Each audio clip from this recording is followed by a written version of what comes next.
ونستعينه ونستغفره ونؤمن به ونتوكل عليه ونعوذ بالله من شرور أنفسنا ومن سيئات أعمالنا من يهده الله فلا مضل له ومن يضلله فلا هادي له ونشهد أن لا إله إلا الله وحده لا شريك له ونشهد أن سيدنا وسندنا ونبينا وحبيبنا وكريمنا ورؤوفنا ورحيمنا ومولانا وملجانا وماوانا محمدا عبده ورسوله أما بعد فأعوذ بالله من الشيطان الرجيم بسم الله الرحمن الرحيم قل لا أسألكم عليه أجرا إلا المودة في القربى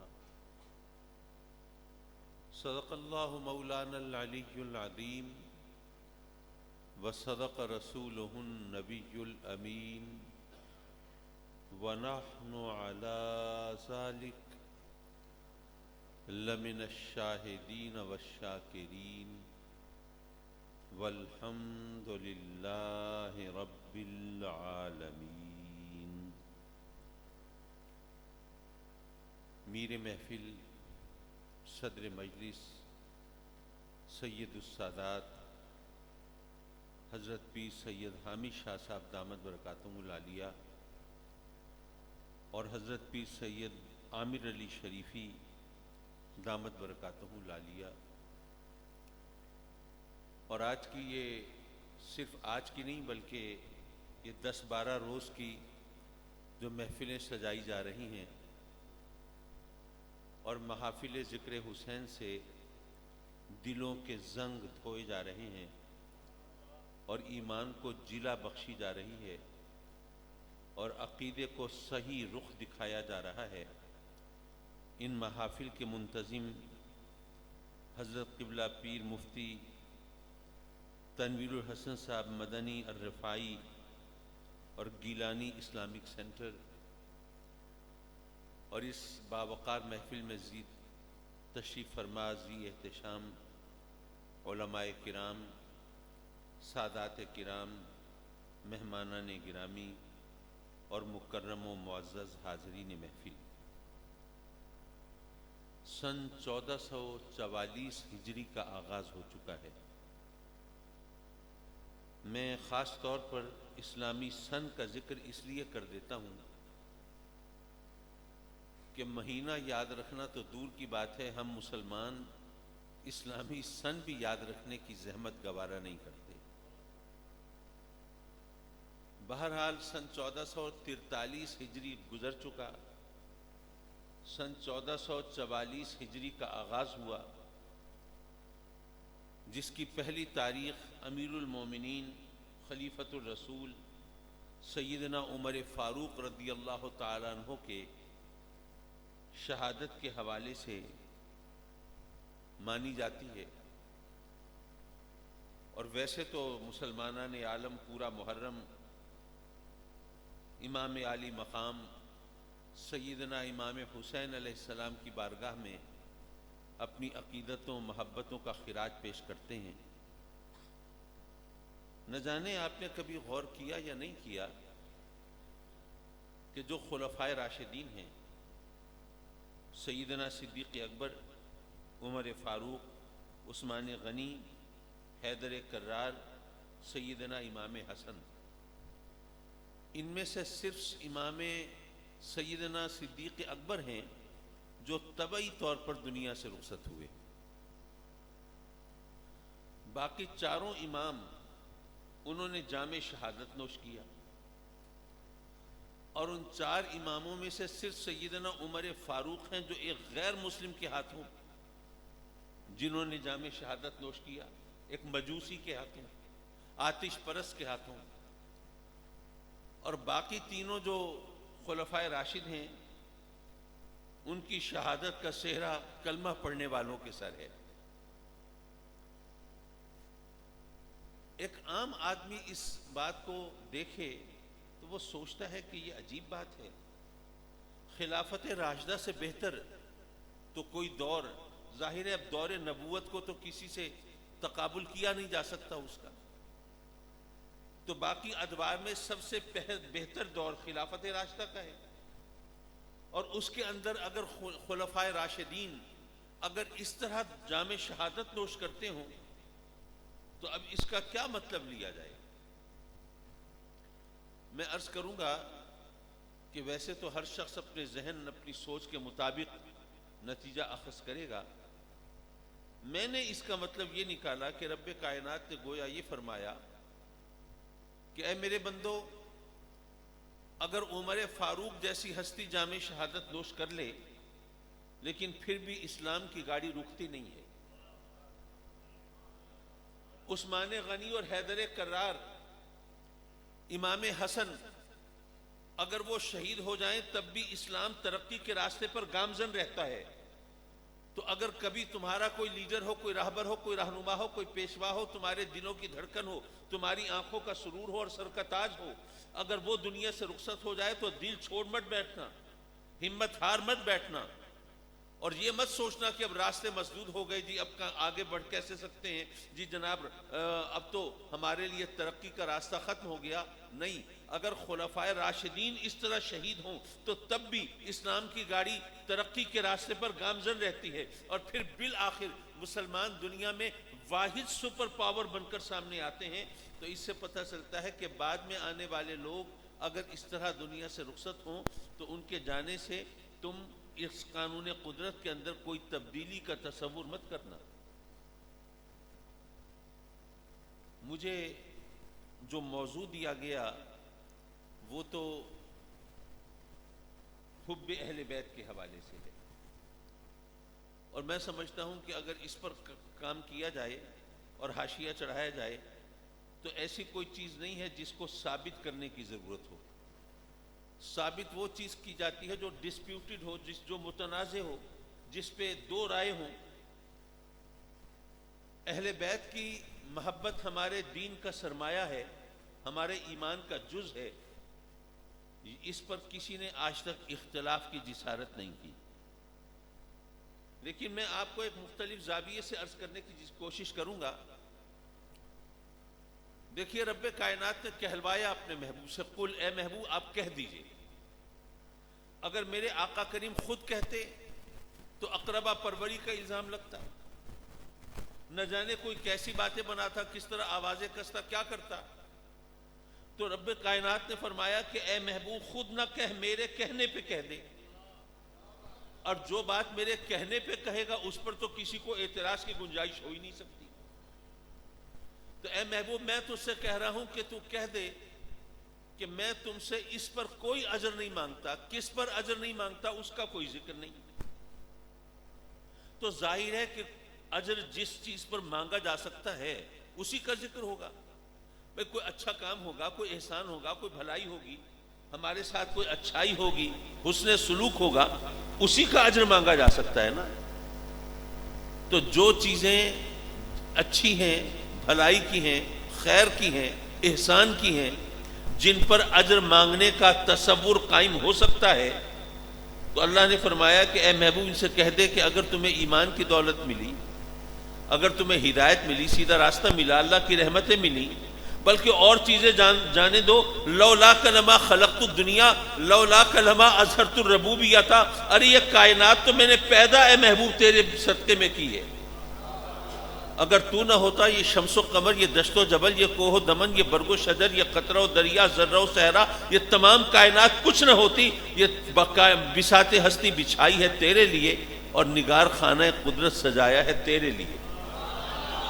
تو جن کو وجود کی نعمت تیرے صدقے میں ملی ہو ان پر اس سے بڑھ کر احسان کیا ہو سکتا ہے؟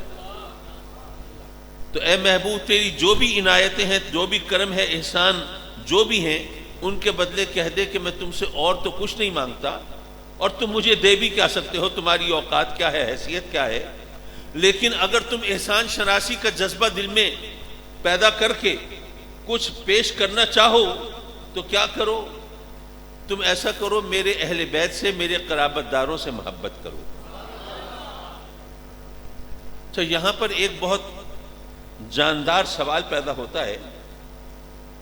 قرآن مجید گواہ ہے کہ دیگر انبیاء نے اپنی امتوں سے اگر کہا تو یہ نہیں کہا کہ تم مجھے یہ اجر دے دو، یہ صلہ دے دو، انہوں نے کہا تو یہ کہا کہ تمہارے ساتھ ہم نے جو بھی حسن سلوک کیا ہم تم سے کوئی اجر نہیں مانگتے، ہمارا جو بھی اجر ہے وہ اللہ پر ہے، رب العالمین پر ہے۔ یہ قرآن کی کوئی ایک آدھ جگہ کی بات تو نہیں ہے، حفاظ قرآن جانتے ہیں کہ بے شمار آیتیں ہیں۔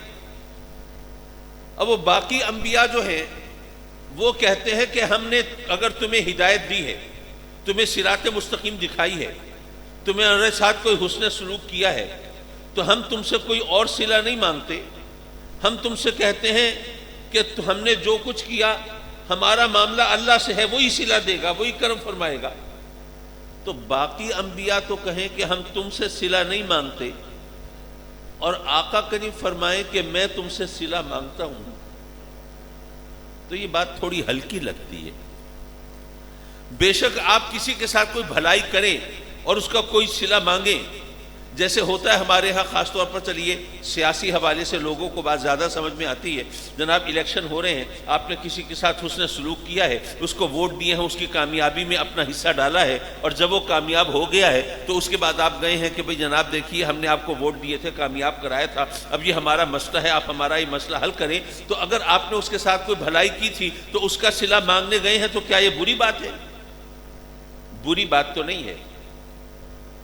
کسی کے ساتھ کوئی بھلائی کرے اور کوئی اس کا صلہ مانگے تو یہ بری بات تو نہیں ہے، لیکن اگر کوئی صلہ نہ مانگے تو یہ بڑی بات ہے۔ کوئی کہے کہ نہیں جی ہم نے جو بھی بھلائی کی ہم آپ سے کچھ نہیں چاہیے، آپ خوش رہیں، اللہ آپ کو خوش رکھے، ہم آپ سے اس سے کوئی صلہ نہیں لیتے، تو اس میں بڑائی ہے، اس میں عظمت ہے، اس میں شان ہے، اس میں مرتبہ ہے۔ تو مولا باقی تمام انبیاء تو کہیں اپنی امت سے کہ ہمیں تم سے صلہ نہیں چاہیے، ہمارا جو بھی صلہ ہے وہ اللہ پر ہے، لیکن اللہ مولا تو خود اپنے محبوب سے کہلواتا ہے کہ میں تم سے صلہ مانگتا ہوں، میرے قرابت داروں سے محبت کرو۔ تو مانگنے میں برائی تو نہیں ہے، لیکن نہ مانگنے میں تو بڑائی ہے نا۔ تو باقی انبیاء تو عظمت کا اظہار کریں، بڑائی کا اظہار کریں، ہمیں تم سے کچھ نہیں چاہیے، ہمارا صلہ اللہ پہ، اور تو کہے کہ اے محبوب میں تم سے کہتا ہوں کہ تو کہہ دے کہ میں تم سے صلہ مانگتا ہوں، میرے قرابت داروں سے محبت کرو۔ دیکھیے بات یہ ہے کہ بعض اوقات کچھ دیا جاتا ہے تو لینے کے لیے، اور بعض اوقات لیا جاتا ہے تو دینے کے لیے۔ شاید الجھا ہوا جملہ ہے، پلے نہیں پڑا، سمجھ نہیں آئی، اسے سمجھانے کی کوشش کروں۔ دیکھیے میرا خیال ہے کہ اس محفل میں زیادہ تر لوگ پیروں فقیروں کو ماننے والے ہوں گے، صاحب نسبت ہوں گے۔ آپ اپنے مرشد کی خدمت میں حاضر ہوتے ہیں تو عموماً رواج ہے کہ کچھ نذرانہ بھی پیش کرتے ہیں، ایسا ہے؟ اچھا جب آپ اپنے مرشد کی خدمت میں نذرانہ پیش کرتے ہیں تو کیا سمجھ کے کرتے ہیں؟ آپ احسان کر رہے ہیں اپنے مرشد پر؟ اگر آپ نذرانہ پیش نہیں کریں گے مرشد کا لنگر خانہ کیسے چلے گا؟ ان کی ضرورتیں پوری کیسے ہوں گی؟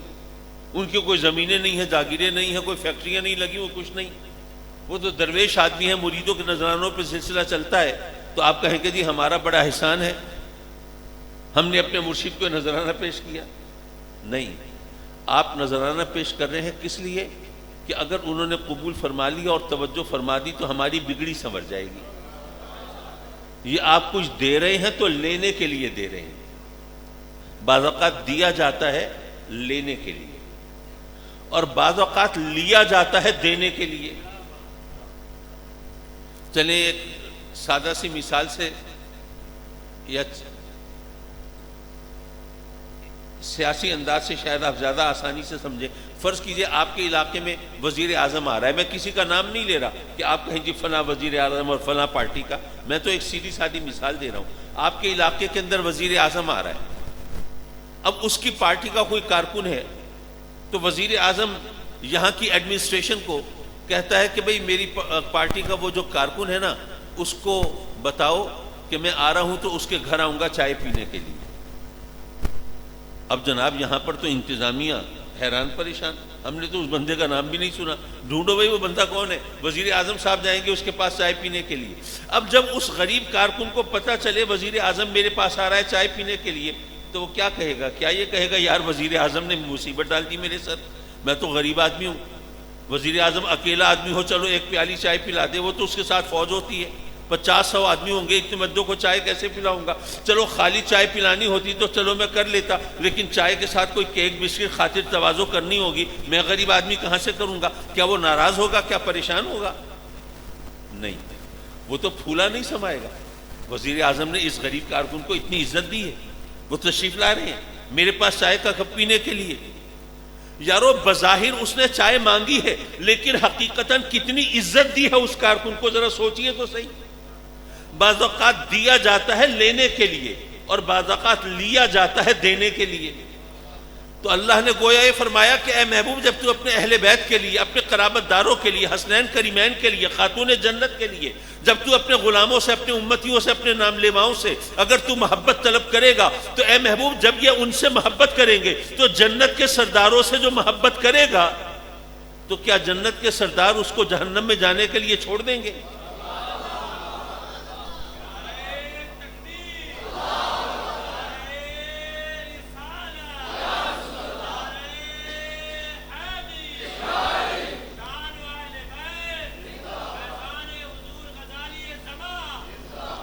اے محبوب تو بظاہر تو ان سے اپنے قرابت داروں کے لیے محبت مانگ رہا ہے لیکن حقیقت انہیں جنت عطا فرما رہا ہے کہ جب یہ ان سے محبت کریں گے. اور پھر بات ہے صحیح محبت کی. محبت کے نام پر دکانیں کھولنے والوں کی بات نہیں ہو رہی. جو اصلی اور سچی محبت کریں گے تو ظاہر ہے جس سے محبت کی جاتی ہے پھر آدمی ان کو خوش کرنا چاہتا ہے, ان کے ساتھ رہنا چاہتا ہے اور ان کے اس محبت کے کچھ تقاضے ہوتے ہیں وہ پورا کرنا چاہے گا. تو جب وہ ان سے پکی سچی محبت کرے گا تو یہ جو اہل بیت ہیں تیرے اے محبوب وہ اتنے وہ احسان ناشناس تو نہیں ہیں اور اتنے تغافل اور بے نیازی برتنے والے تو نہیں ہیں. جو ان سے محبت کرے گا تو وہ ان سے تغافل کیسے برتیں گے؟ وہ ان کے دامن سے لپٹ کے پھر سیدھے جنت میں پہنچ جائیں گے. تو بظاہر تو ان سے اپنے اہل بیت کے لیے محبت مانگ رہا ہے, حقیقتاً ان کو جنت کی ضمانت عطا فرما رہا ہے. اچھا یہ بتائیے کہ رب کائنات کے اپنے محبوب علیہ السلام کی کوئی دعا کبھی رد فرماتا ہے؟ مجھے اپنے والد گرامی رحمۃ اللہ علیہ کی ایک بات یاد آئی. ایک دفعہ خطاب فرما رہے ہیں اور فرما رہے ہیں کہ اللہ تبارک و تعالیٰ اپنے کسی نبی کی کوئی دعا کبھی رد نہیں فرماتا. اتفاق سے مجمع سے ایک صاحب کھڑے ہوئے, کہنے لگے کہ کاظمی صاحب آپ کہتے ہیں اللہ اپنے کسی نبی کی کوئی دعا کبھی رد نہیں فرماتا, تو قرآن مجید میں سیدنا سلیمان علیہ السلام کی دعا کا ذکر ہے. رب اغفر لی وہب لی ملکا لا ينبغی لأحد من بعدی. اے مولا مجھے بخش دے, میری مغفرت فرما اور مجھے ایسی مملکت, ایسی سلطنت, ایسا اقتدار عطا فرما کہ ایسی مملکت, ایسا اقتدار میرے بعد پھر کسی اور کو نہ ملے. اب وہ صاحب کہنے لگے کاظمی صاحب یہ دعا قرآن میں ہے, کسی حدیث میں نہیں کہ اسے ضعیف کہہ کے جان چھڑا لیں, کسی عارف کا قول نہیں ہے کہ اس سے آنکھیں چرا لیں. قرآن میں ہے, اللہ کا کلام ہے اور حضرت سلیمان علیہ السلام کی دعا ہے. اب بتائیے یہ دعا قبول ہوئی یا نہیں ہوئی؟ اگر دعا قبول ہو گئی کہ اے مولا مجھے بخش دے, میری مغفرت فرما اور مجھے وہ مملکت, وہ سلطنت, وہ اقتدار عطا فرما جو میرے بعد کسی اور کو نہ ملے, تو پھر ماننا پڑے گا اگر دعا قبول ہو گئی کہ بھئی آقا کریم صلی اللہ علیہ وسلم کو پھر وہ اقتدار تو نہیں ملا, وہ طاقت تو نہیں ملی, وہ اختیار تو نہیں ملا جو حضرت سلیمان کا ہے. دعا قبول جو ہو گئی۔ اور اگر آپ کا ایمان یہ ہے کہ نہیں میرے آقا کریم کے اقتدار و اختیار کے سامنے تو کسی کا چراغ نہیں جلتا، تو پھر آپ کو یہ ماننا پڑے گا کہ حضرت سلیمان کی دعا قبول نہیں ہوئی۔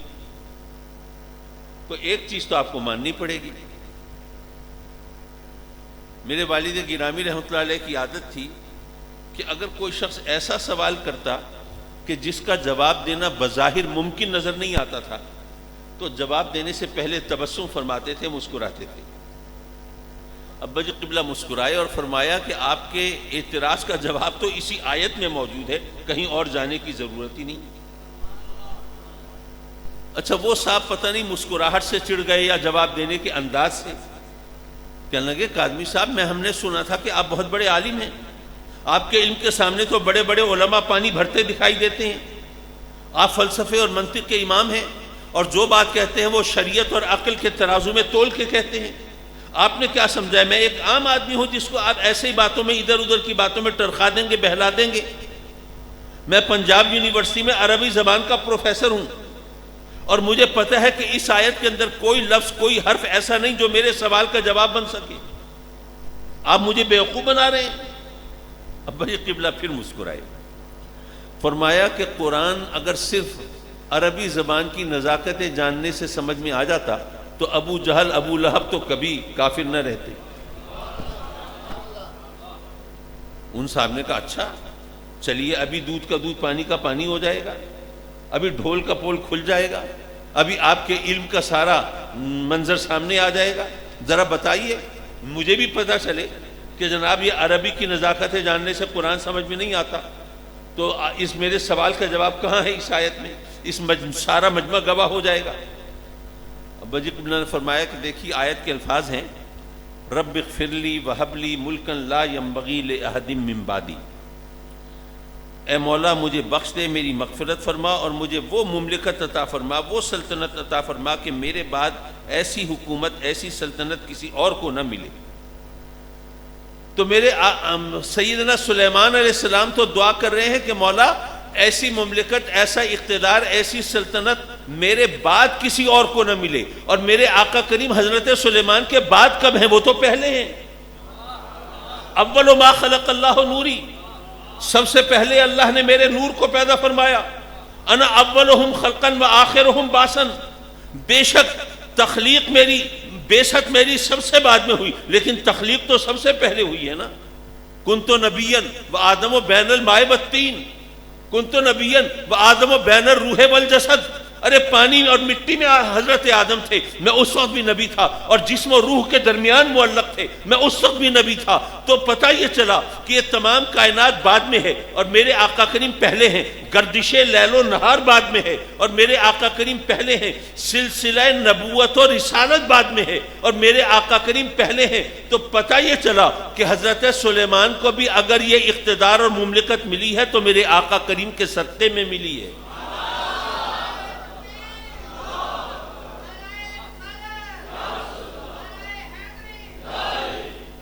میں یہ عرض کر رہا تھا کہ کسی نبی کی کوئی دعا کبھی رد نہیں ہوتی، تو میرے آقا کریم کی کوئی دعا رد ہو سکتی؟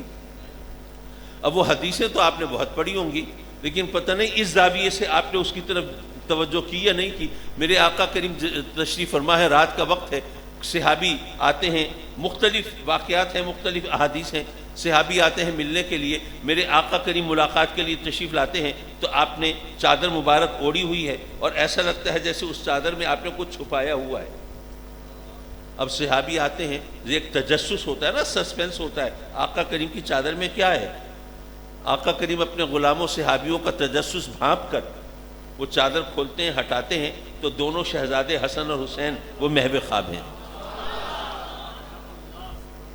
اور پھر میرے آقا کریم رب کی بارگاہ میں دعا کرتے ہیں، التجا کرتے ہیں، مولا یہ حسن اور حسین مجھے بہت محبوب ہیں، مولا تو بھی ان سے محبت فرما، اور جو ان سے محبت کرے ان سے بھی محبت فرما۔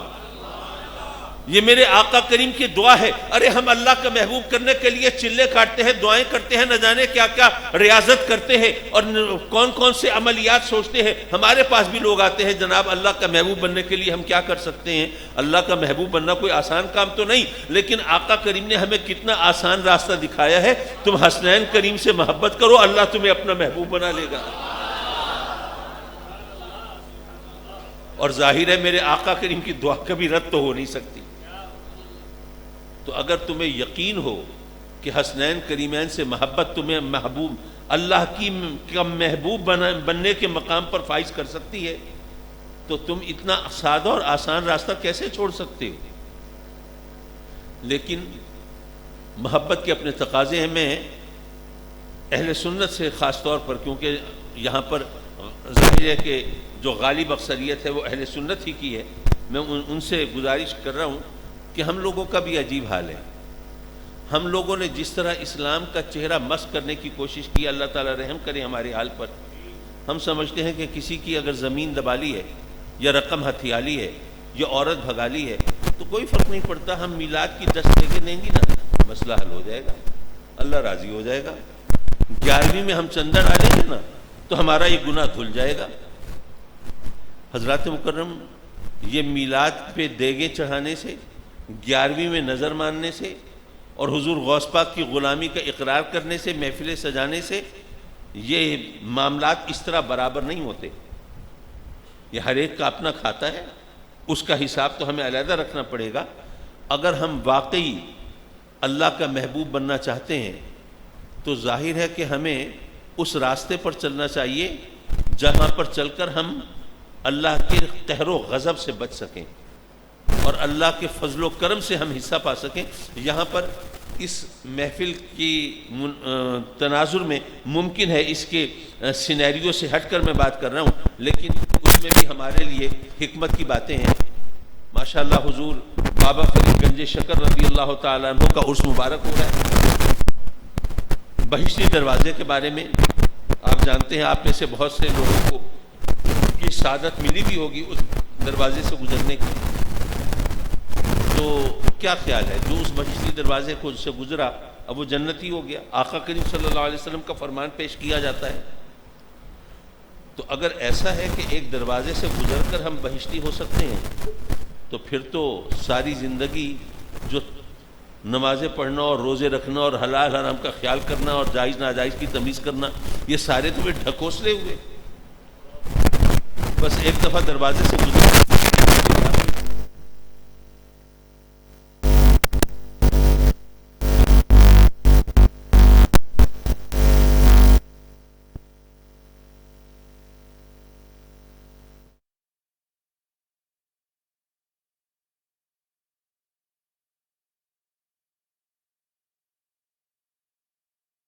چیزیں سمجھنے کی ہیں. علماء کرام کے لیے تو خیر ایک بات ہی کافی ہے کہ وہ اس حدیث میں اس کا جواب موجود ہے، من قال لا الہ الا اللہ فدخل الجنہ. جس نے بھی لا الہ الا اللہ کہا وہ جنت میں داخل ہو گیا. یہ وہی بات ہے کہ جو اس دروازے سے گزرا وہ جنتی ہو گیا. لیکن وہاں پر بھی یہ بات ہے کہ زبان سے لا الہ الا اللہ تو کہا ہے، لیکن کیا تم نے دل سے اس کو مانا ہے؟ اگر واقعی مانا ہے کہ اس کے سوا کوئی الہ نہیں، کوئی معبود نہیں، اگر تم نے اس کو وحدہ لا شریک مان کے اگر تم نے اس کو اپنا رب، اپنا پروردگار، اپنا خالق و مالک تصور کیا ہے تو ظاہر ہے کہ پھر تم اس کی نافرمانی کیسے کرو گے، اس کے قہر و غضب کو دعوت کیسے دو گے اور اس کی رحمت سے منہ کیسے موڑو گے اور اس کے فرامین کو خاطر میں نہ لانے کی تم جسارت کیسے کرو گے؟ اگر تم نے واقعی سچے دل سے کہا ہے لا الہ الا اللہ تو تم اس کی عبادت کرو گے، اسے لو لگاؤ گے، اسے پینگے بڑھاؤ گے، اس کے قرب کے درجات طے کرو گے، اور جب تم یہ راستہ اختیار کرو گے تو جنت میں تو جاؤ گے نا. اب سوال یہ ہے کہ اگر ایک ہستی نے، ایک اللہ والے نے تمہیں بتایا کہ آقا کریم صلی اللہ علیہ وسلم کا فرمان ہے کہ جو اس دروازے سے گزرے گا وہ جنتی ہوگا، تو ان بزرگ کا یہ فرمان تم نے مان لیا، باقی ساری زندگی انہوں نے کچھ نہیں کہا، گونگے تھے، بس یہ ایک فرمان تم نے پلے باندھ دیا، اور ساری زندگی جو انہوں نے درس دیے ہیں، تعلیم دی ہے اور اپنے عمل کے ذریعے تمہاری رہنمائی کی ہے، اس کو تم نے پس پوچھ ڈال دیا، بھلا دیا، فراموش کر دیا. اور یہ ایک جملہ پکڑ کے بیٹھ گئے کہ نہیں جی بس انہوں نے فرمایا ہے کہ جو اس دروازے سے گزرے گا وہ بہشتی ہوگا، وہ جنتی ہوگا، تو میں اس دروازے سے گزر گیا، اب میں سرکاری سانڈ کی طرح کھلا کچھ بھی کرتا پھروں، وہ گناہ کروں، نافرمانی کروں، حکم دولی کروں، حرام خوری کروں، کوئی فرق نہیں پڑتا، میں تو بہشتی دروازے سے گزر چکا ہوں نا۔ تو ہر چیز کے اپنے مضمرات ہوتے ہیں، امپلیکیشنز ہوتی ہیں، ان کو سمجھنا ہوتا ہے۔ تو حضرات مکرم، حسنین کریمین سے اگر ہم محبت کریں گے تو کیا زبانی کلامی محبت کریں گے؟ وقت کے یزیدوں سے پینگے بڑھاتے رہیں، ان کے آگے گھٹنے ٹیکتے رہیں، ان سے اپنے مفادات وابستہ کرتے رہیں، حق کی خاطر ہم زخم نہ کھا سکیں اور باطل سے ٹکر لینے کا حوصلہ نہ ہو اور دعویٰ کرتے رہیں ہمیں حسنین کریمین سے محبت ہے؟ وہ دلوں کا حال جانتا ہے، اس سے کچھ چھپا ہوا نہیں ہے، وہ ظاہر بھی جانتا ہے، باطن بھی جانتا ہے، نیت بھی جانتا ہے، عمل بھی جانتا ہے، جو دکھاتے ہیں وہ بھی جانتا ہے، جو چھپاتے ہیں وہ بھی جانتا ہے۔ حضرات مکرم، میرے آقا کریم حضور علیہ الصلوۃ والسلام نے حسنین کریمین کی جو شان بیان کی، اس کے بعد ایک مومن کے لیے، جو واقعی مومن ہو، اس کے لیے ممکن نہیں کہ حسنین کریمین کی محبت سے صرف نظر کر سکے۔ اچھا ایک بات اور سوچئے، ہم سب نے وہ آقا کریم کا فرمان سنا ہے، ان الحسن والحسین سیدا شباب اہل الجنہ وہما ریحانتایا من ریحان الجنہ، جنت کے نوجوانوں کے سردار ہیں حسن اور حسین، جنت کے پھولوں میں سے دو پھول ہیں۔ آپ جنت کے نوجوانوں کے سردار ہیں، میرے آقا کریم کا یہ فرمان جو ہے اس پر ذرا توجہ کیجئے۔ اگر آپ آپس میں یہ فیصلہ کرنا چاہیں، کسی شخص کے بارے میں یہ اندازہ لگانا چاہیں کہ آپ کے خیال میں جنتی ہوگا یا نہیں ہوگا، تو کچھ کوالٹیز، کچھ خصوصیات، کچھ اوصاف اس میں دیکھنا چاہیں گے آپ۔ وہ نماز میں پڑھتا ہے، حلال حرام کا خیال کرتا ہے، شریعت کی پابندی کرتا ہے، اگر اس انداز سے وہ زندگی گزار رہا ہے تو ہم اس کے بارے میں حسن ظن سے کام لے سکتے ہیں، جنتی ہوگا، ٹھیک ہے۔ اگر کسی شخص کے بارے میں محض اتنا فیصلہ کرنا ہو کہ جنتی ہے، تو اس کے اندر ہمیں اتنی چیزیں دیکھنی پڑتی ہیں۔ تو جس ہستی کے بارے میں یہ فیصلہ کرنا ہو کہ کیا یہ جنتیوں کا سردار ہوگا، اس میں کتنے اوصاف و کمالات دیکھنے چاہیے ہمیں؟ کوئی معیار ہونا چاہیے نا۔ یا اس کو ایک اور زاویے سے سمجھیے، بھئی ہر پوسٹ کے لیے، ہر عہدے کے لیے، ہر منصب کے لیے کوئی نہ کوئی معیار ہوتا ہے۔ اگر آپ نے کوئی ڈرائیور رکھنا ہے تو اس کا کوئی معیار ہوگا، اس میں کچھ کوالٹیز ہونی چاہیے۔ اگر آپ نے کوئی بزنس مینیجر رکھنا ہے تو اس کے لیے کچھ اور معیار ہوگا۔ اگر آپ نے اپنی مسجد کا کوئی امام یا خطیب رکھنا ہے تو اس کے لیے کوئی اور معیار ہوگا۔ اگر آپ نے اپنی بچی کے لیے رشتہ ڈھونڈنا ہے تو اس کے لیے آپ کے ذہن میں کچھ اور معیار ہوگا۔ ہر عہدے کے لیے، ہر منصب کے لیے، ہر پوزیشن کے لیے کوئی نہ کوئی معیار ہوتا ہے آپ کے ذہن میں۔ تو اب ظاہر ہے کہ جنت کے نوجوانوں کا سردار، اس کے لیے کیا معیار ہونا چاہیے؟ بہت بڑا عابد و زاہد ہو، کیا نمازی اور پرہیزگار ہونا؟ اگر یہ معیار ہے تو علماء کرام جانتے ہیں کہ سیدنا امام اعظم ابو حنیفہ رضی اللہ تعالیٰ عنہ کے بارے میں کتابوں میں لکھا ہے کہ انہوں نے 40 برس تک عشاء کے وضو سے فجر کی نماز ادا فرمائی۔ ایسا ہے۔ حسنین کریمین کے بارے میں کوئی ایسی روایت سنی ہے آپ نے؟ نہیں۔ معاذ اللہ، میں یہ نہیں کہہ رہا کہ وہ نماز نہیں پڑھتے تھے، میں یہ کہہ رہا ہوں نمازی تو وہ ہیں یقیناً، لیکن ان کے زہد، ان کے تقویٰ کے حوالے سے اس قسم کی کوئی بات ہمارے سامنے نہیں ہے۔ بہت سے بزرگوں کے بارے میں آپ نے کتابوں میں پڑھا ہوگا، وہ صائم الدہر تھے، ہمیشہ روزہ رکھتے تھے، صرف وہ ایام جن میں روزہ رکھنا مکروہ ہے ان کو چھوڑ دیتے تھے، باقی ساری زندگی وہ انہوں نے روزے کی حالت میں گزاری۔ حسنین کریمین کے بارے میں تو کوئی روایت ہم نے ایسی نہیں سنی۔ اگر صرف روزے نماز کے ذریعے اگر جنت ملنی ہوتی تو پھر تو اس معیار پر معاذ اللہ حسنین کریمین تو پورے نہیں اترتے تھے دوسروں کے مقابلے میں، اور دوسرے عابد زاہد زیادہ تھے۔ دراصل بات یہ ہے کہ عبادت و ریاضت اپنی جگہ پہ ہے، لیکن بچپن میں سے ہم ایک شعر سنتے چلے آ رہے ہیں، آپ نے بھی یقیناً سنا ہوگا کہ ذرا انسان کو بیدار تو ہو لینے دو، ہر قوم پکارے گی ہمارا ہے حسین.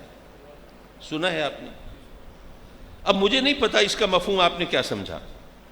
میں جب چھوٹا تھا اس وقت بڑا الجھتا تھا، بحث کرتا تھا. یہ شاعر لوگ بھی بے پر کیوں اڑاتے ہیں؟ ہر قوم پکارے گی ہمارا ہے حسین. کوئی سکھ کیوں کہنے لگا حسین ہمارا ہے؟ کوئی ہندو کیوں کہنے لگا؟ عیسائی یا یہودی کیوں کہنے لگا؟ بھئی یہ تو ہم مسلمان ہیں، سرکار کے غلام حسنین کریمین کو اہل بیت اطہار میں سے مانتے ہیں، اسی لیے تو کہتے ہیں حسین ہمارا ہے. باقی مذاہب کے اور باقی اقوام کے لوگ کیوں کہنے لگے حسین ہمارا ہے؟ میں الجھتا تھا، بحث کرتا تھا. لیکن جو اس کا جواب مجھے ملا وہ میں آپ سے شیئر کروں تو شاید ہم منزل کی طرف صحیح قدم بڑھا سکیں.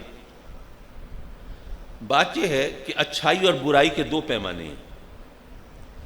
میں الحمدللہ مسلمان ہوں. اگر میں نماز پڑھتا ہوں، اگر میں روزے رکھتا ہوں، اگر حلال حرام کا خیال رکھتا ہوں، اگر جائز ناجائز کی تمیز کرتا ہوں، اگر شریعت کی پابندی کرتا ہوں، اگر اپنی حدود و قیود کو ملحوظ رکھتا ہوں تو آپ مجھے اچھا کہیں گے. لیکن کیا اس بنیاد پر کوئی ہندو اور سکھ بھی مجھے اچھا کہے گا؟ نہیں. ایک ہندو ہے، روز صبح اٹھتا ہے، اشنان کرتا ہے، مندر میں جاتا ہے، بھگوان کے سامنے ڈنڈوت بجا لاتا ہے، بھجن گاتا ہے، اشلوک پڑھتا ہے، پرارتھنا کرتا ہے. ہندو تو اسے اچھا کہیں گے. کیا آپ بھی اسے اچھا کہیں گے؟ نہیں. ایک کرسچن ہے، ہر اتوار کو گرجا میں جاتا ہے اور اپنے پریسٹ کا سیریمن سنتا ہے اور گولڈن ٹینٹس آف کرسچینٹی، عیسائیت کے سنہری اصولوں کو اپنانے کی کوشش کرتا ہے اور ان پر عمل کرنے کی جسارت کرتا ہے. تو عیسائی تو اسے اچھا کہیں گے، باقی لوگ بھی کیا اچھا کہیں گے؟ یہ اچھائیاں تو ہیں لیکن ان کی بنیاد مذہب پر ہے. لیکن سچ بولنا اچھی بات ہے اور جھوٹ بولنا بری بات ہے. کیا یہ ماننے کے لیے کلمہ پڑھنا ضروری ہے؟ بہادری اچھی چیز ہے اور بزدلی بری چیز ہے. یہ ماننے کے لیے کسی خاص عقیدے کا حامل ہونا ضروری ہے. سخاوت اچھی چیز ہے اور کنجوسی بری چیز ہے. یہ تسلیم کرنے کے لیے کسی خاص راستے پر گامزن ہونا لازمی ہے؟ نہیں. اس کے لیے انسانیت ضروری ہے. رحم دلی اچھی چیز ہے، سنگ دلی بری چیز ہے. سخاوت اچھی چیز ہے، کنجوسی بری چیز ہے. شجاعت اچھی چیز ہے، بزدلی بری چیز ہے. سچ اچھی چیز ہے، جھوٹ بری چیز ہے. اور دیانتداری اچھی چیز ہے، بد دیانتی بری چیز ہے. یہ اوصاف وہ ہیں جن کو اچھا ماننے کے لیے کلمہ پڑھنا ضروری نہیں، انسان ہونا لازمی ہے. اب میں آپ سے پوچھتا ہوں، امام عالی مقام کی جب آپ عظمت اور شان بیان کرتے ہیں تو کیا اس لیے کہ وہ بڑے عابد و زاہد ہیں، پرہیزگار ہیں، نمازی ہیں؟ نہیں. ان کی بے شک پرہیزگار ہیں، نمازی ہیں، عابد ہیں، زاہد ہیں، اس سے انکار نہیں. لیکن اگر آپ کا چرچا ہے، اگر آپ کی عظمت کو دنیا خراج تحسین پیش کرتی ہے تو کن اوصاف کی وجہ سے؟ آپ کے صبر کی وجہ سے، آپ کی قربانی کی وجہ سے، آپ کے استقلال کی وجہ سے، آپ کی ہمت و حوصلے کی وجہ سے. ارے یہ وہ اوصاف ہیں کہ جن کی عظمت کو ماننے کے لیے کلمہ پڑھنا ضروری نہیں، انسان ہونا ضروری ہے. اسی لیے شاعر نے کہا ذرا انسان کو بیدار تو ہو لینے دو اور حسین کی عظمت سے آگاہ تو ہو لینے دو، پھر ہر قوم پکارے گی ہمارا ہے حسین. حضرات مکرم، جو امام عالی مقام کی جو عظمت ہے، یہاں پر میں ایک تو مجھے بہت جلدی دیر ہو جاتی ہے. گھڑی دیکھی تو پتہ چلا پونا گھنٹہ ہو گیا مجھے بولتے ہوئے، اور واپس جانا ہے ملتان. اور آپ کو پتہ ہے کل 9-10 محرم کی مصروفیات وہ اپنی جگہ ہے، لیکن میں ذرا سمیٹنا چاہتا ہوں. ایک بات آئی ہے ذہن میں، وہ کہتا چلوں. امام عالی مقام نے ایثار اور قربانی کا جو مظاہرہ کیا وہ تاریخ عالم میں اس کی نظیر نہیں ملتی. ایسا ہی ہے. لیکن کبھی سوچنا چاہیے. دیکھیے، اپنی جان قربان کر دینا اور بات ہے. بہت سی مثالیں آپ کو مل جائیں گی کہ لوگوں نے اپنی جان قربان کر دی. کبھی محبت کی خاطر کر دی، کبھی ملک و قوم کی خاطر کر دی. ماشاءاللہ ہمارے ہاں نشان حیدر جو دیا جاتا ہے وہ اسی صورت میں کہ جب ملک و قوم کی خاطر کوئی اور راستہ ملا نہ ملا تو پھر اپنی جان قربان کر دی اور اپنے ملک کو، اپنی قوم کو وہ کسی بڑے نقصان سے بچا لیا. اسی طرح نشان حیدر دیا جاتا ہے. تو اپنی جان قربان کر دینا، اس کی تو بہت سی مثالیں مل جائیں گی. لیکن پورا کنبہ اس طرح خدا کی راہ میں لٹا دینا اور قربان کر دینا، یہ کوئی معمولی بات نہیں ہے. تو سوال یہ ہے کہ یہ ایثار اور قربانی کی وجہ کیا ہے؟ کس وجہ سے کیا؟ مخالفین معاندین تو بڑے منہ پھاڑ کے کہہ دیتے ہیں کہ جی یہ تو اقتدار کی کشمکش تھی. ویسے تو اس کے بے شمار جوابات دیے جا چکے ہوں گے، لیکن چونکہ بات زبان سے نکلی ہے ایک آدھ بات میں بھی کہتا چلوں. پہلا جواب تو سیدھا سادہ یہ ہے کہ بھائی بات یہ ہے کہ جان ہے تو جہان ہے. اقتدار کے لیے جو لوگ کشمکش میں ہوتے ہیں ان کو اپنی جان پیاری ہوتی ہے، نہ ہوں گے تو اقتدار ملے گا، نہیں ہوں گے تو اقتدار کہاں سے ملے گا. تو تخت پر لاشیں تو حکومت نہیں کرتی، تخت پر تو جیتا جاگتا انسان ہی بیٹھتا ہے نا. تو جن کو اقتدار کی ہوس ہوتی ہے وہ جان کے حوالے سے بہت محتاط ہوتے ہیں. لیکن امام عالی مقام اگر جان قربان کرنے کے لیے کسی بھی تردد کے بغیر تیار ہے تو ماننا پڑے گا کہ اقتدار کی بات نہیں. دوسری بات، آقا کریم صلی اللہ علیہ وسلم نے فرمایا جنت کے نوجوانوں کے سردار. یہاں پر اگر اقتدار ملتا بھی تو ساری دنیا کا اقتدار تو نہیں تھا، ایک مملکت کا تھا. ایک مملکت کا اقتدار، اچھا وہ کیا ہمیشہ رہنے والا تھا؟ بھئی چند برس کی بات ہے نا. جتنی بھی آپ کی زندگی ہوتی 10 سال 20 سال بہت ہوتا، 30 سال 40 سال، اس سے زیادہ تو نہیں. اور جنت کی سرداری تو ہمیشہ رہنے والی چیز ہے. اور جنت اور دنیا کا کوئی مقابلہ ہے؟ جنت کی وسعت کیا ہے اس کا اندازہ تو ہم نہیں کر سکتے، لیکن جو واعظین خطبہ علماء جب خطاب کرتے ہیں تو بعض اوقات جب آپ سے سبحان اللہ کہلوانا ہو تو آپ سے کو بتاتے ہیں کہ اگر ایک شخص اللہ کی حمد و تسبیح کی نیت سے، خلوص نیت سے ایک بار سبحان اللہ کہے تو رب کائنات اس بندے کے لیے جنت کے اندر ایک درخت اگا دیتا ہے. اور وہ درخت کتنا بڑا ہوتا ہے؟ بتاتے ہیں کہ وہ درخت اتنا بڑا ہوتا ہے کہ ایک سوار اگر اس کے نیچے پوری قوت سے گھوڑا دوڑاتا رہے تو پورا مہینہ گھوڑا دوڑاتا رہے اس کے سائے سے نکل نہیں پائے گا. اتنا بڑا درخت ایک بار سبحان اللہ کہنے سے رب کائنات جنت میں ایک بندے کے لیے اگاتا ہے. اب ذرا آپ تصور کر سکتے ہیں، ایک محفل کی بات نہیں ہو رہی، بلکہ جتنے بھی انسان آئے ہیں انہوں نے کتنی بار اللہ سبحان اللہ کہا ہوگا، اور وہ کتنے درخت اگے ہوں گے. اور جنت جو ہے وہ صرف جنگل نہیں ہے کہ درخت ہی درخت ہیں، وہاں تو محلات بھی ہیں، نہ جانے کیا کچھ ہے، ہم تصور بھی نہیں کر سکتے. تو اتنی بڑی جنت، یہ ساری دنیا تو اس کے کہیں کونے کھدرے میں پڑی ہو پتہ بھی نہیں چلے گا. تو اتنی بڑی جنت کی جس کو سرداری ملی ہو اور وہ سرداری کبھی ختم ہونے والی نہ ہو، ہمیشہ باقی رہنے والی ہو، اس کے مقابلے میں اس دنیا کے ایک ملک کی حکومت جو چند روزوں کے لیے ہو اور جس اقتدار کو ان کا اپنا بھائی کچھ عرصہ پہلے دھتکار چکا ہو، اس کی خاطر یہ ساری قربانی دینا ظاہر ہے کہ بات سمجھ میں نہیں آتی. اچھا ایک بات یہ کہی جاتی ہے کہ جی وہ یزید فاسق و فاجر تھا، بدکار تھا، گناہگار تھا، تو وہ اس کے فسق و فجور کی وجہ سے اس کو اقتدار سے ہٹانے کے لیے آپ نے قربانی دی. میں عرض کروں گا جہاں تک یزید کے فسق و فجور کا تعلق ہے اس سے تو انکار نہیں ہے، وہ تو کتابوں میں موجود ہے، لکھا ہوا روایتیں ہیں، سب کچھ ہے. لیکن کیا ایک بد کردار شخص کو اقتدار سے ہٹانا کیا اتنا بڑا مقصد ہے کہ پورے خاندان نبوت کی قربانی دے دی جائے؟ حضور میرا ذہن تو اس بات کو قبول نہیں کرتا. وہ اس لیے کہ تاریخ عالم میں ایسے بے شمار حکمران آئے ہیں، بد کردار آئے ہیں، فاسق آئے ہیں، فاجر آئے ہیں، اور وہ ظاہر ہے کہ کوئی بد کردار حکمران آیا ہے کچھ عرصے کے بعد چلا بھی گیا ہے، کوئی ایسی بات تو نہیں کہ اس نے ہمیشہ ہی رہنا ہو.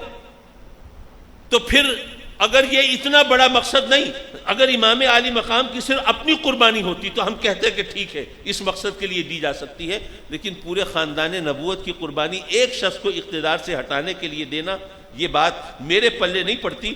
پھر چکر ہے کیا یہ قربانی کیوں دی گئی؟ میں نے اس بات کو جس انداز سے سمجھا وہ یہ کہ دیکھیے خلافت راشدہ، اب میں ایک بہت نازک بات کہنے والا ہوں، اللہ مجھے معاف کرے، اور ایسی نازک باتیں جلسوں میں کہنی نہیں چاہیے، اور اللہ تعالیٰ میری گردن بھی محفوظ رکھے اور آپ کو بھی اپنی پناہ میں رکھے. سیدنا صدیق اکبر، فاروق اعظم، عثمان غنی، مولائے کائنات علی مرتضیٰ، سیدنا امام حسن، یہاں پر خلافت راشدہ ختم ہو گئی. آپ کے بعد کس کا حکومت ہے؟ سیدنا امیر معاویہ کی، صحابی رسول ہیں، کاتب وحی ہیں، اور ظاہر ہے کہ ہم اہل سنت اگر عظمت اہل بیت کے سامنے جبین نیاز کو خم کرتے ہیں تو شان صحابہ کے حوالے سے بھی کوئی سودے بازی نہیں کرتے. تو اس لیے ہم کبھی سیدنا امیر معاویہ کی شان میں کوئی گستاخی کرنے کا تصور نہیں کر سکتے. لیکن میرا سوال یہ ہے کہ صحابی رسول بھی ہیں، کاتب وحی بھی ہیں، سب شان ہے، لیکن آپ کے دور اقتدار کو کبھی کسی نے خلافت راشدہ میں شمار کیا ہے؟ نہیں. وہ لوگ جو ان کا یوم مناتے ہیں، جو ان کی عظمت و شان کے گن گاتے ہیں، جو اپنے بچوں کے نام یزید اور حضرت امیر معاویہ کے حوالے سے رکھتے ہیں، انہوں نے بھی کبھی آپ کے دور حکومت کو خلافت راشدہ میں شمار نہیں کیا. کوئی وجہ تو ہوگی نا. کیا وجہ ہے؟ دراصل یہ وجہ ہے جس کی وجہ سے امام عالی مقام نے قربانی پیش کی ہے. اس سے پہلے اگر آپ دیکھیں تو جناب خلافت راشدہ کا ایک مزاج ہے کہ جس میں خلفائے راشدین نے کہا کہ بے شک ہمیں اللہ تبارک و تعالیٰ نے یہاں اقتدار دیا ہے، لیکن اصل اقتدار اس کا ہے. رعایا کی جان و مال کا مالک وہ ہے، ہم مالک نہیں ہیں. بیت المال کے ہم امین ہیں، مالک نہیں ہیں. اب اس کا ایک پیسہ بھی ادھر ادھر کرنا یہ ہمارے اختیار میں نہیں. ہمارا اقتدار ہمیں بیت المال پر تصرف کی اجازت نہیں دیتا، اور عوام کی جان و مال میں بھی ہم تصرف نہیں کر سکتے. ہیبت فاروقی مشہور ہے. ہیبت فاروقی کا عالم یہ ہے کہ حضرت عمر بن عاص جیسی ہستی کو اگر گورنر کے عہدے سے معزول کر کے حکم دیتے ہیں کہ تم اب اونٹ چراؤ گے تو انہیں چون چرا کرنے کی ہمت نہیں ہے، اونٹ چرانے کے لیے کھڑے ہو جاتے ہیں. ہیبت فاروقی ہے نا. سیدنا خالد بن ولید جیسی ہستی جن کا نام تاریخ عالم میں ہمیشہ روشن رہے گا. اور اس وقت عالم یہ تھا کہ اگر دشمن کو پتہ چلتا تھا کہ مسلمانوں کی فوج کے امیر خالد بن ولید ہیں تو آدھی جنگ تو وہی نام سن کے ہار جاتے تھے. وہ ایسے عالم میں جبکہ ان سے کوئی خطا نہیں ہوئی، کوئی لغزش نہیں ہوئی، لیکن سیدنا عمر فاروق نے صرف لوگوں کو یہ بتانے کے لیے کہ فتح خالد بن ولید کی وجہ سے نہیں، اللہ کے کرم سے ملتی ہے، یہ سبق دینے کے لیے خالد بن ولید کو سپہ سالاری کے عہدے سے معزول کر دیا اور کہا کہ اب آپ ایک عام سپاہی کی حیثیت سے مسلمانوں کی فوج میں شامل ہو کر جہاد میں حصہ لیں گے. خالد بن ولید نے بھی کوئی اگر مگر نہیں کی، اپنے ساتھی جنرلوں کو بٹھا کے مشورہ نہیں کیا جی میری یہ توہین ہو گئی، شان میں گستاخی ہو گئی، میں ایک عام آدمی کی حیثیت سے میدان جہاد میں حصہ لوں، میں لعنت بھیجتا ہوں، میں جاتا ہوں واپس. نہیں، وہ ایک عام آدمی کی حیثیت سے، ایک عام سپاہی کی حیثیت سے جنگوں میں جہاد میں شریک رہے. ہیبت فاروقی ہے نا. لیکن اس ہیبت کے باوجود عالم یہ ہے کہ مسجد میں ایک عام آدمی کھڑا ہو کر سوال کر سکتا ہے کیا عمر یہ لباس تمہیں کیسے ملا؟ ہمیں تو اتنا کپڑا نہیں ملا، تمہیں کیسے ملا؟ امیر المومنین ہو اس لیے. ایک عام آدمی عمر بن خطاب کو عدالت میں کھینچ کے لے جا سکتا ہے، اور عدالت میں جب آپ پہنچتے ہیں اور اگر قاضی ان کے ساتھ صرف اتنی رعایت کرے کہ امیر المومنین آئے ہیں ذرا ان کو بیٹھنے کی جگہ دے دی جائے تو وہ کہتے ہیں کہ یہ قاضی انصاف کیسے کر سکتا ہے، یہ مجھے میرے عہدے کی وجہ سے رعایت دیتا ہے، یہ انصاف کرنے کے قابل نہیں، یہ قاضی بننے کے لائق نہیں. یہ ہیبت فاروقی بھی ہے اور یہ انصاف بھی ہے. لیکن جب خلافت راشدہ ختم ہوتی ہے تو اس کے بعد آپ دیکھیے کہ بیت المال یہ تو لوگوں کا ذاتی تصرف میں آ گیا نا. علماء جانتے ہیں جو یزید کے حامی ہیں وہ کہتے ہیں کہ جناب حسنین کریمین کو اور خاندان نبوت کے افراد کو یزید نے اتنا عطیہ دیا اور اتنا نذرانہ دیا اور اتنے لاکھ دینار دی اور یہ کیا وہ کیا. وہ اس کی ذاتی جاگیر تھی. بیت المال پہ کیسے تصرف کیا اس نے؟ سوچنے کی بات ہے نا. حجاج بن یوسف کے ظلم و ستم کی داستانیں مشہور ہیں.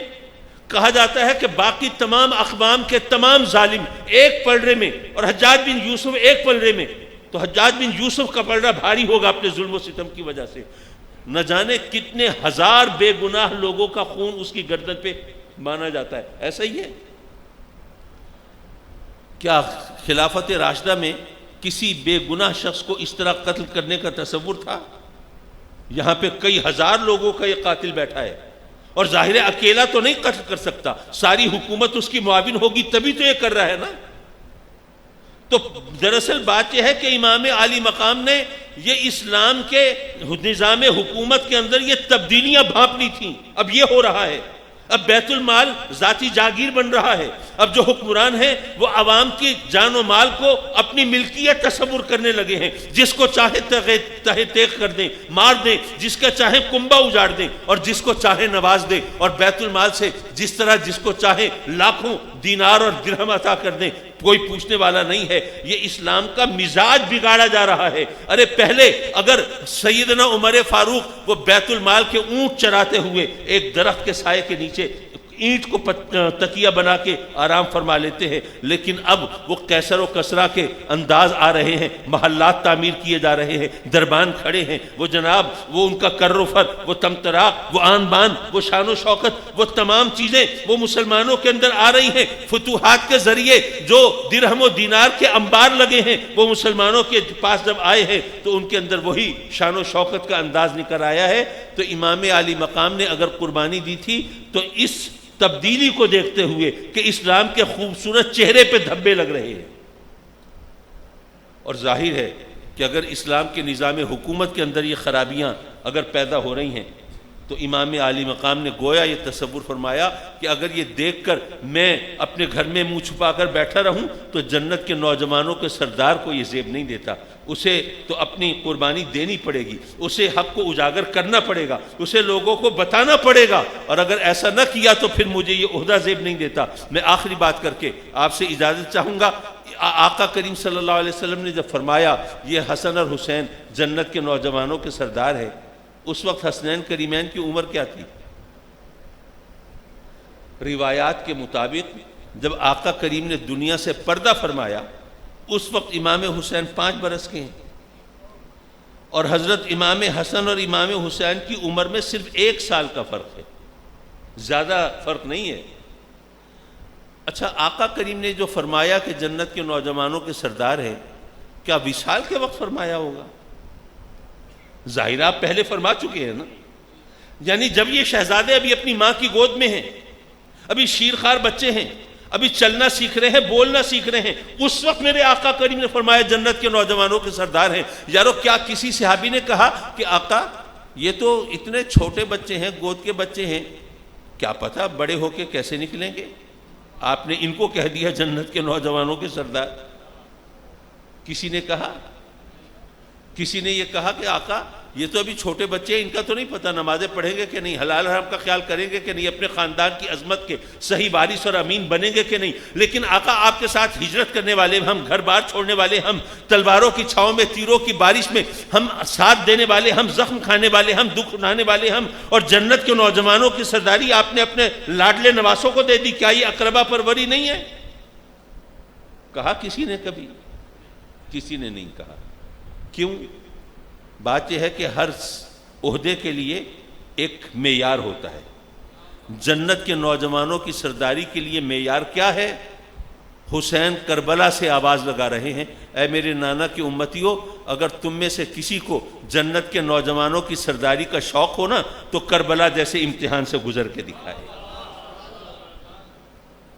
حضرات مکرم، یہ تمام باتیں یہ ڈھکی چھپی باتیں نہیں ہیں، میں نے کوئی نئی بات نہیں کی ہے آج، لیکن صرف جیسے شاعر نے کہا تھا کہ سیف انداز بیاں رنگ بدل لیتا ہے، ورنہ دنیا کی کوئی بات نئی بات نہیں۔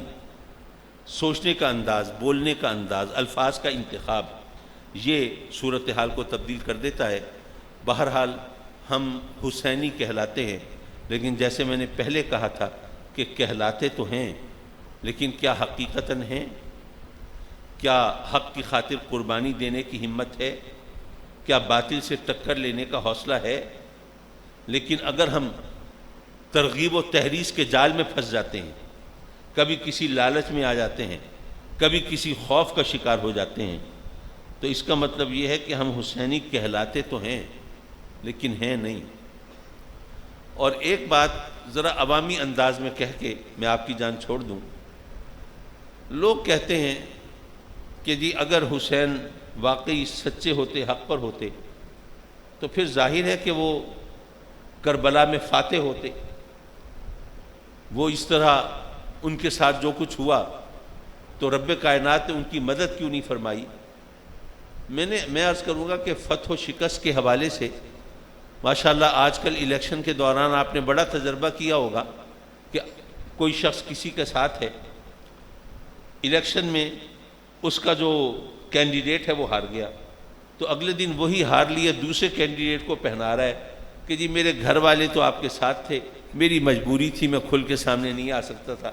ایسا ہوتا ہے نا، یہ دنیا کا دستور ہے کہ جیسے وہ انگریزی کی ورس ہے کہ laugh and the world laughs with you, ہنسو تو دنیا تمہارے ساتھ ہنسے گی، weep and you weep alone, لیکن اگر رو تو تمہیں اکیلا رونا پڑے گا، for this poor old earth can share your mirth, کیونکہ جو بوڑھی دنیا ہے نا یہ تمہاری خوشیوں میں تو شریک ہو سکتی ہے، but has sorrows enough of its own, لیکن غم اس کے پاس اپنے بہت ہے، تمہارے غموں میں نہیں شریک ہو سکتی۔ تو دنیا کا اصول ہے یہ جیتنے والوں کا ساتھ دیتی ہے، یہ ہارنے والوں کا ساتھ کوئی نہیں دیتا، ایسا ہی ہے۔